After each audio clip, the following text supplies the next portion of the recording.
भगवान तेरा धंधा और बढ़ाए। जी हाँ दोस्तों, आ गए हैं आज हम फिर एक भोजपुरी से बहुत ही बड़ी जानकारी लेकर। बन रहिए हमारे इस वीडियो पे लास्ट तक देखने के लिए।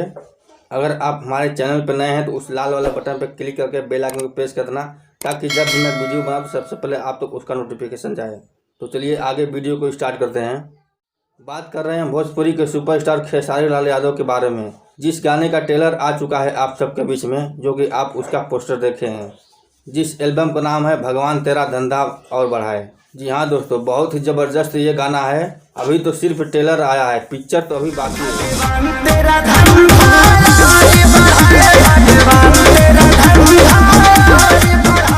अभी सिर्फ ट्रेलर आया तो इतना तहलका मच गया, अभी जब गाना आएगा तो कितना तहलका मचेगा। इस गाने का तो कोई जवाब ही नहीं है। जितना अच्छा गाना है उतना अच्छा इसका वीडियो भी है।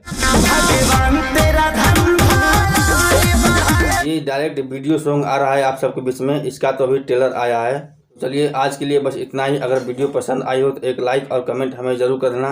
अगर आप चाहते हैं कि भोजपुरी का कोई भी इन्फॉर्मेशन सबसे पहले आप तक पहुँचे तो हमारे चैनल को सब्सक्राइब जरूर कर लेना।